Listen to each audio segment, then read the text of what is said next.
y la licenciatura en Filosofía presentan Dosis Filosóficas, un programa de divulgación. La Universidad Autónoma de Baja California Sur, a través del Departamento de Humanidades y la licenciatura en Filosofía presentan Dosis Filosóficas, un programa de divulgación. La Universidad Autónoma de Baja California Sur, a través del Departamento de Humanidades y la licenciatura en Filosofía presentan Dosis Filosóficas, un programa de divulgación.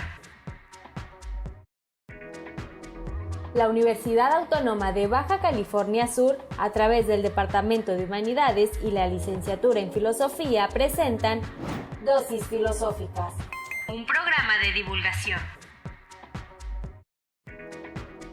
La Universidad Autónoma de Baja California Sur, a través del Departamento de Humanidades y la licenciatura en Filosofía presentan Dosis Filosóficas, un programa de divulgación.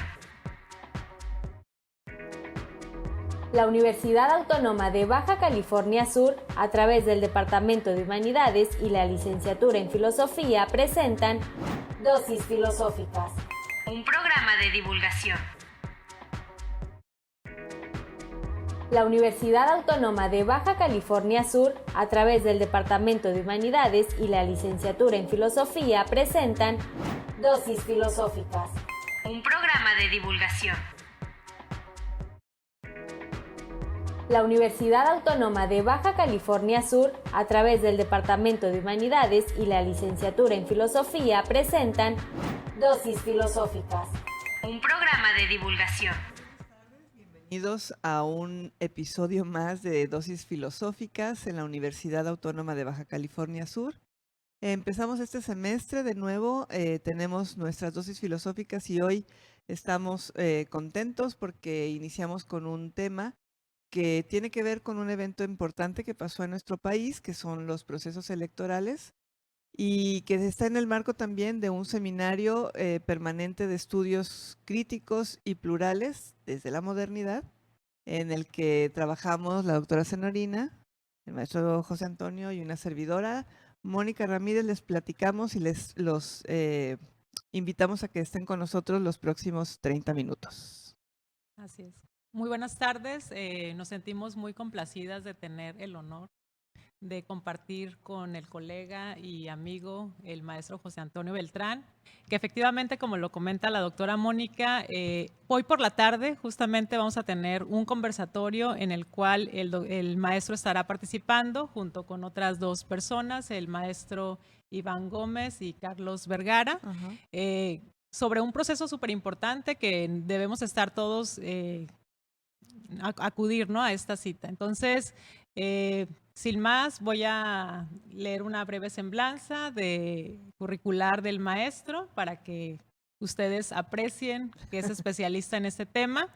El maestro José Antonio Beltrán Morales es politólogo y maestro en políticas públicas y administración por la Universidad Autónoma de Baja California Sur. Es profesor de esta universidad desde 1994 y desde 2010 es titular B de tiempo completo. Ha publicado una veintena de artículos y capítulos relativos al tema de los procesos electorales, democracia, partidos políticos. Y bueno, hoy tenemos el gusto de que nos platique sobre este acontecimiento que acaba de ocurrir a partir del 2 de junio en México. Adelante, maestro Beltrán, ¿qué balance hace hasta el momento de este proceso? Bien, muchas gracias. Evidentemente el distinguido soy yo por la invitación de escucharnos este día, y ojalá que los interesados y las interesadas esta tarde nos acompañen en punto de las 5 de la tarde en este conversatorio, en donde efectivamente nos acompañarán el maestro Carlos Vergara y el maestro Iván Gómez, ambos muy conocedores y profesionales del tema de lo electoral. En el caso del maestro Vergara, con mucha experiencia en la parte jurisdiccional. Él fue magistrado del Tribunal Electoral de Baja California Sur durante un tiempo. Y el maestro Iván Gómez, digamos, de la parte administrativa, organizativa de las elecciones, en el caso de la Junta Local del INE. Y desde luego esta charla, esta plática del día de hoy y el conversatorio de hoy por la tarde está en el marco del seminario en el cual colaboramos, digamos, desde hace algunos meses, y es la continuación de la agenda que tenemos prácticamente cada mes por las tardes. Ahora se han desarrollado los jueves por las tardes. No desconozco si cambiaremos las fechas en futuro próximo, pero es la agenda que tenemos prácticamente retomando el semestre en esta ocasión, y concluiríamos por allá del mes de noviembre o diciembre, no recuerdo bien cómo quedó programado. En referencia al proceso electoral en México, conviene, digamos, tener en cuenta el contexto.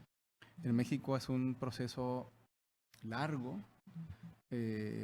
digamos, porque el proceso electoral es un conjunto de procesos o etapas que se llevan a cabo para, una vez que concluye una, empieza la otra etapa para darle certeza a todo el proceso. Y este inició en septiembre del año pasado. El primer lunes de septiembre del año pasado, 2023, y justamente concluyó ayer. Concluyó ayer con la resolución, digamos, con la sentencia que tomó en la Sala Superior del Tribunal Electoral del Poder Judicial de la Federación el día de ayer por la tarde, cuando resolvió de manera definitiva la distribución de las diputaciones por la vía proporcional y las senadurías también proporcionales para la legislatura que entra en vigor el día 1 de septiembre. Casi un año, prácticamente un año. Ya el tribunal hace unos días, cerca de 15 días, 3 semanas, no recuerdo bien la fecha, también resolvió en definitiva la validez de la elección del Poder Ejecutivo. En este caso, Claudia Sheinbaum ya es formalmente presidenta electa de México y tomará protesta, como ustedes saben, el día 1 de octubre. El 1 de octubre también conviene también tener en cuenta que en 2014 se modifica la Constitución de la República y se modifican las fechas de toma de protesta del Poder Ejecutivo, que antes era el día 1 de diciembre de cada 6 años. Ahora será el 1 de octubre de cada 6 años, en tanto no se reforme de nuevo la Constitución en su artículo correspondiente, y el periodo de gobierno que va a ser sucedido, digamos, concluye en este caso el 30 de septiembre. Entonces estamos prácticamente a un mes de que concluya el actual periodo de gobierno que se eligió para el periodo 2018-2024 e inicie otro el día 1 de octubre. Balances pueden ser muchos, desde luego lo más fecundo del balance va a ser hoy por la tarde, con la visión de los maestros que nos van a acompañar, y que desde luego la invitación se extiende, por supuesto, para todos quienes nos escuchan y nos ven. Entonces es un variopinto, digamos, de escenarios y de balances en el que, desde mi perspectiva, quizás sería obviamente parcial desde mi punto de vista, y se verá enriquecido con las aportaciones de los colegas y compañeros hoy por la tarde. Pero desde mi óptica, el balance puede ser considerado también desde el área que yo, digamos, me he tratado de especializar en los últimos años sobre un tema que está hoy muy puesto en la mesa de la discusión y el análisis, que sería, por supuesto, sobre el tema de la sobrerepresentación en las cámaras de diputados y en las cámaras de senadores. Y, desde luego, Baja California Sur, como parte de la federación, también tiene un efecto muy relevante en ese tema. Es decir, en el diseño de los sistemas electorales también conviene recordar que provocan consecuencias.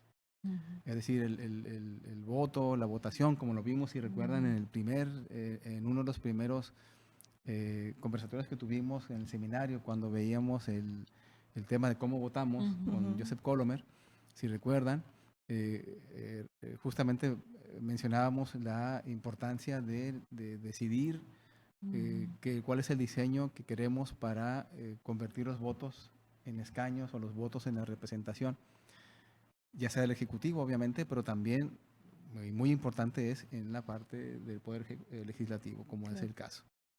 Entonces, evidentemente esto se hace, esta distribución se hace en apego a la Constitución.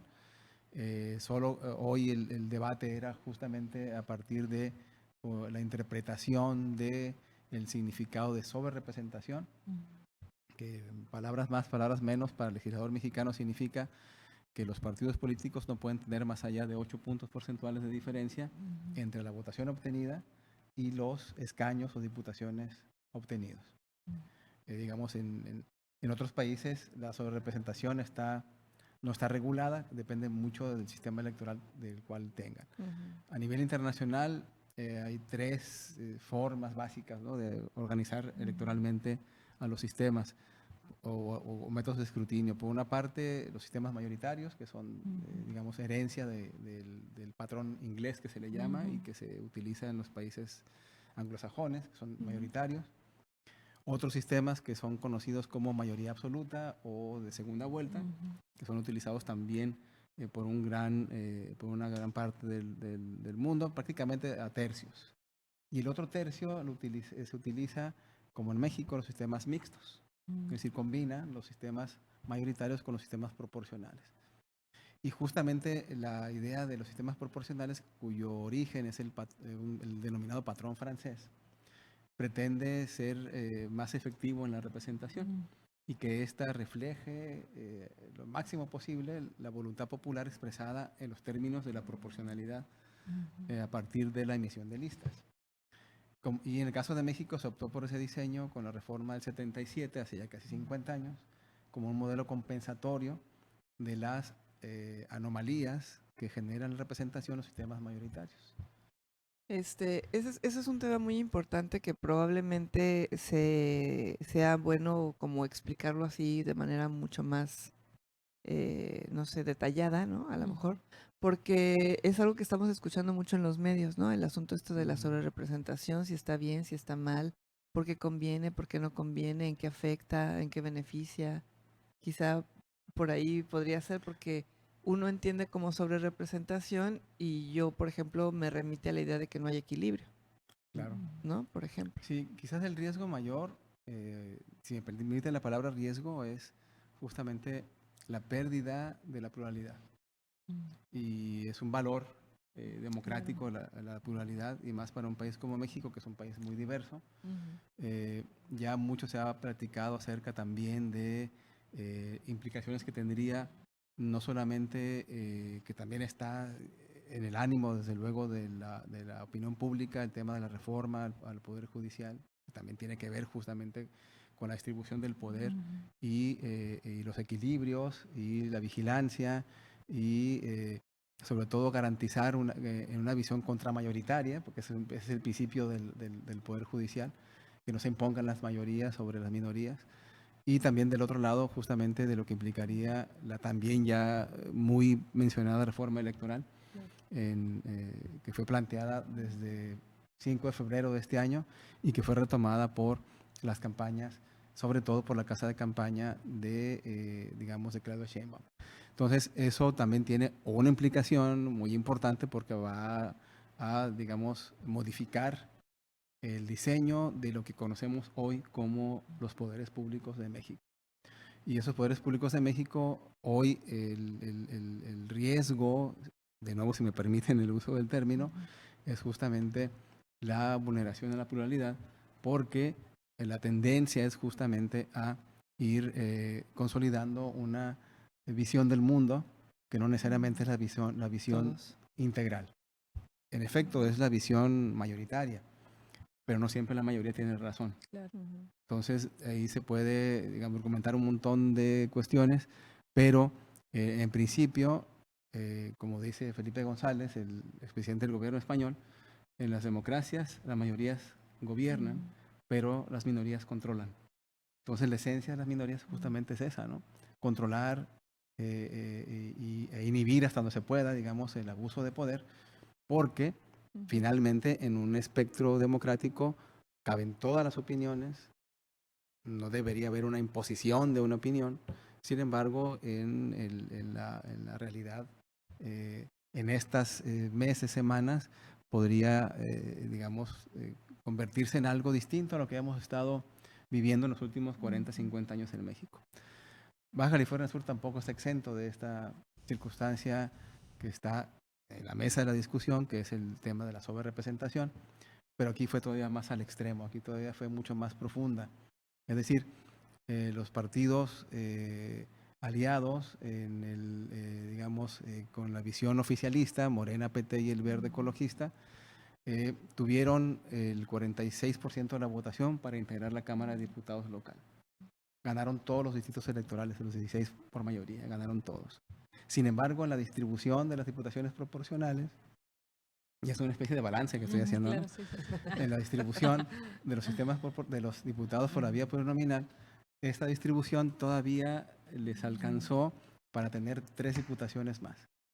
¿Y esto por qué? ¿Por qué fue posible? Porque los partidos, en uso de las facultades que le da la propia ley, presentan un convenio donde los partidos en ese convenio acuerdan el porcentaje de votación que van a obtener aliados y se preasignan los porcentajes de votación. Se preasignan porcentajes de votación para mantenimiento del registro como partidos políticos y también para la asignación del presupuesto que cada año reciben de parte de nuestros impuestos. Entonces es una especie, en mi opinión, de vulneración previa a la voluntad popular o ciudadana, porque las personas no votan así, votan de una manera y finalmente quienes deciden cómo se distribuyen los votos son los partidos. Y esa anomalía está presente. Sí. Yo justo tenía una pregunta en ese mismo sentido, porque sé que tiene muchísimos años dedicándose al tema de los procesos electorales, y entonces mi pregunta era eso, ¿no? Si este proceso en particular tuvo algunas características específicas en relación a la forma en que históricamente, ¿no? Se han llevado los procesos electorales en México, y que si justamente esas particularidades que se dieron en este proceso llevaron pues a esta consecuencia, ¿no? A la sobrerepresentación. Entonces, claro, no sé cuáles serían así como esas características que se consideran así importantes que justamente llegaron a este resultado, ¿no? Sí, y ya para concluir la parte, de Baja California Sur, estos 3 partidos, al obtener 46% de la votación, a cambio obtuvieron el 90% de las diputaciones. Y el resto de las fuerzas políticas, que obtuvo el 56% de los votos, solamente alcanzó el 10%. Es decir, estos 3 partidos mencionados van a tener 19 de 21 diputados y el PRI y el PAN tendrán 2 de 21 diputados. Es decir, es una conformación, digamos, que se le conoce como hipermayorías. Y esa hipermayoría es producto justamente de las consecuencias de un sistema electoral mayoritario, y yo le llamo de nuestra herencia hegemónica, mayoritaria. De ahí venimos y ahí estamos circulando al parecer de nuevo. Entonces se expresó de esa manera. Y es efectivamente una cuestión que merece, desde mi punto de vista, una revisión seria, formal, porque en estricto sentido las personas no están votando así. Es un producto, es la consecuencia de la utilización de una serie de normas, disposiciones legales, que en el afán de la interpretación pueden provocar ese tipo de cuestiones. ¿Qué cosas en particular hubo en este proceso? Y es dominio público, y lo hemos comentado en otros espacios.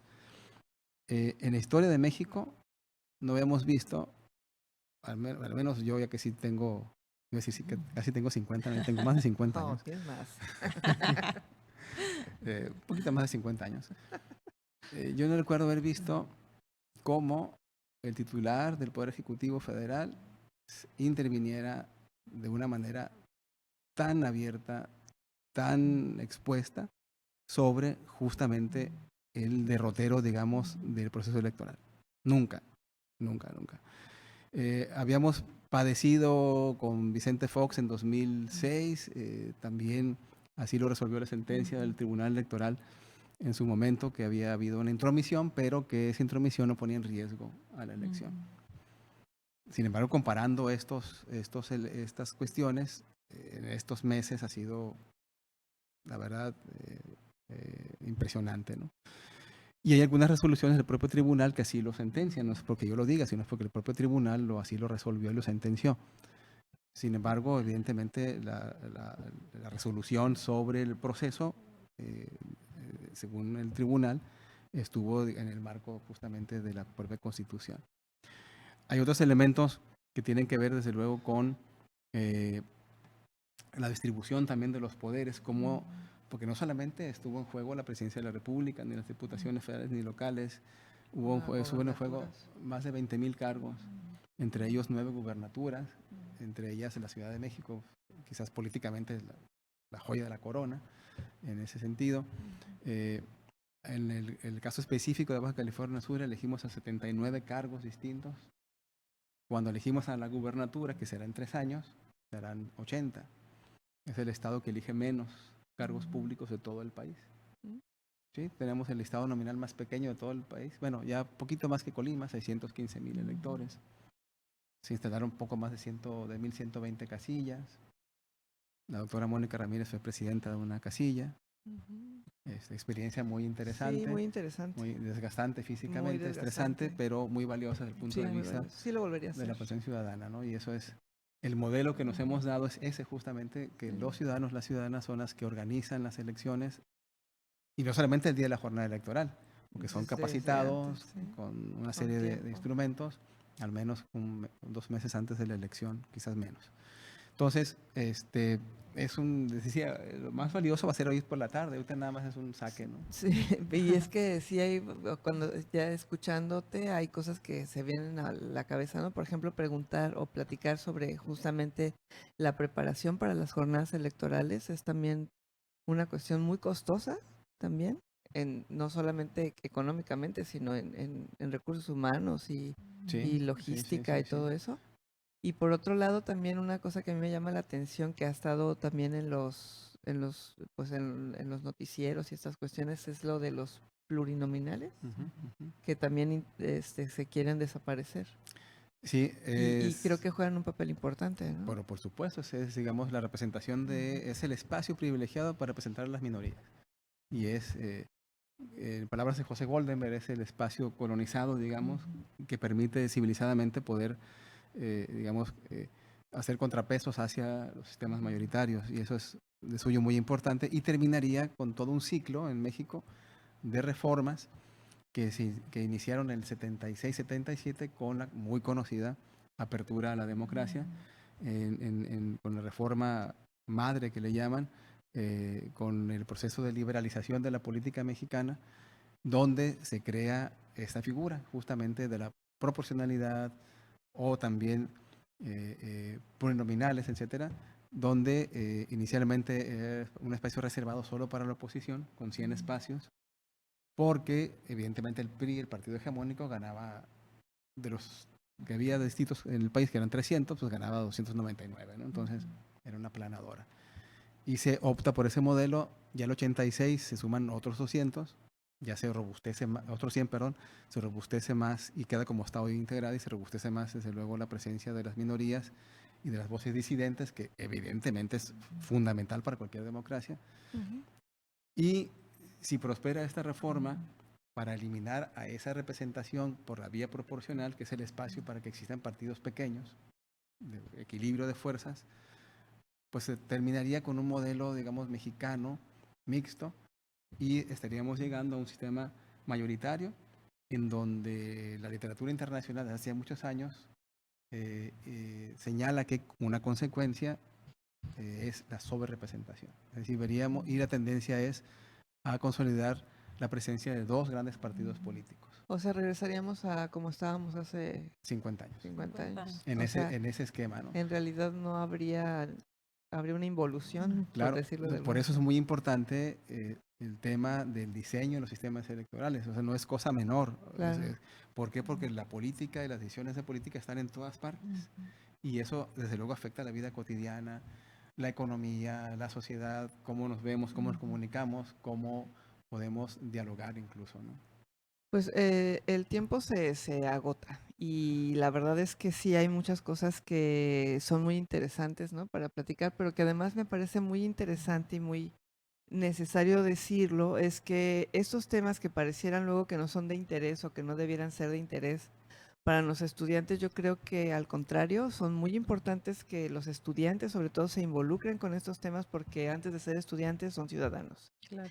Y debemos de estar en el conocimiento de estas cosas porque debemos participar como ciudadanos si queremos un México diferente, ¿no? Entonces, los invitamos a que nos acompañen hoy en la tarde. Ya compartí en los comentarios los correos a los que pueden ustedes mandar un correo para mandarles la liga y puedan conectarse. Es una sesión que es virtual y están todos invitados para poder ampliar sobre estos temas y además no solo con el maestro Antonio, sino con los colegas del profesor Carlos y el profesor Iván Gómez, ¿no? Entonces los esperamos también a esa hora.